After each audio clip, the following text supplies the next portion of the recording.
Jésus, rempli du Saint-Esprit, revint du Jourdain. Il fut conduit par l'Esprit dans le désert, où il fut tenté par le diable pendant 40 jours. Il ne mangea rien durant ces jours-là, et, quand cette période fut passée, il eut faim. Le diable lui dit, « Si tu es le Fils de Dieu, ordonne à cette pierre de devenir du pain. » Jésus lui répondit, « Il est écrit, l'homme ne vivra pas de pain seulement, mais de toute parole de Dieu. » Le diable l'emmena plus haut sur une haute montagne, et lui montra en un instant tous les royaumes de la terre. Puis il lui dit, « Je te donnerai toute cette puissance et la gloire de ces royaumes, car elle m'a été donnée, et je la donne à qui je veux. Si donc tu te prosternes devant moi, elle sera toute à toi. » Jésus lui répondit, « Retire-toi, Satan. En effet, il est écrit, « C'est le Seigneur ton Dieu que tu adoreras, et c'est lui seul que tu serviras. » Le diable le conduisit encore à Jérusalem, le plaça au sommet du temple et lui dit, « Si tu es le Fils de Dieu, jette-toi d'ici en bas, car il est écrit, « Il donnera à ton sujet ordre à ses anges de te garder, et ils te porteront sur les mains, de peur que ton pied ne heurte une pierre. » Jésus lui répondit, « Il est dit, tu ne provoqueras pas le Seigneur ton Dieu. » Après l'avoir tenté de toutes ses manières, le diable s'éloigna de lui jusqu'à un moment favorable. Jésus, revêtu de la puissance de l'Esprit, retourna en Galilée, et sa réputation gagna toute la région. Il enseignait dans les synagogues, et tous lui rendaient gloire. Jésus se rendit à Nazareth, où il avait été élevé, et conformément à son habitude, il entra dans la synagogue le jour du sabbat.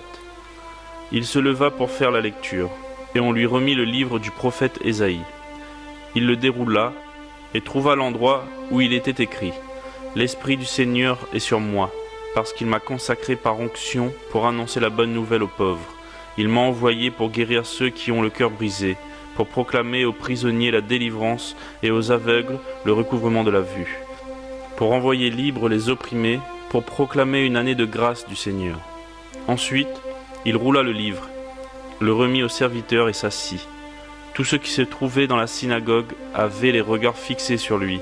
Alors, il commença à leur dire, « Aujourd'hui, cette parole de l'Écriture que vous venez d'entendre est accomplie. » Tous lui rendaient témoignage.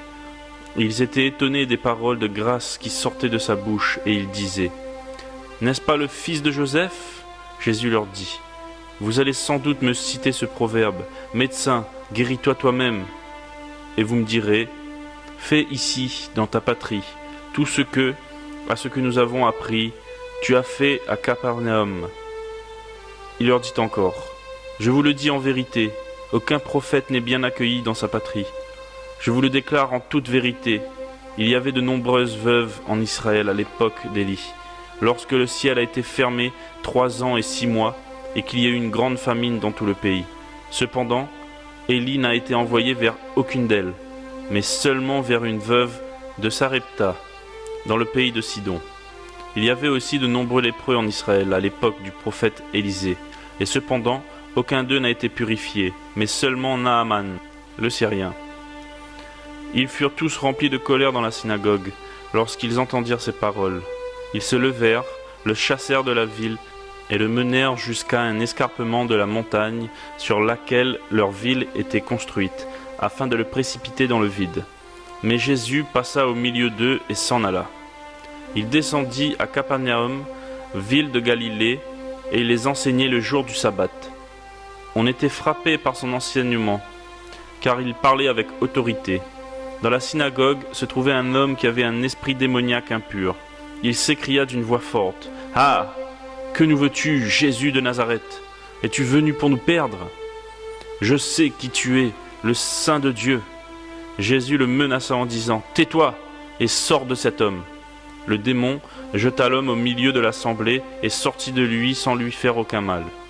Tous furent saisis de frayeur, et ils se disaient les uns aux autres, « Quelle est cette parole? Il commande avec autorité et puissance aux esprits impurs, et ils sortent. » Et sa réputation gagna toute la région.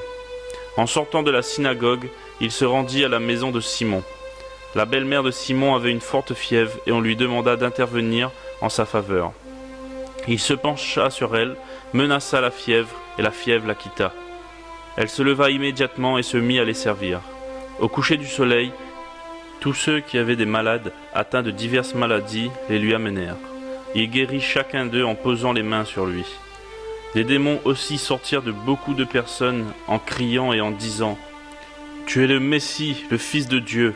Mais il les reprenait sévèrement et ne leur permettait pas de parler, parce qu'ils savaient qu'il était le Messie.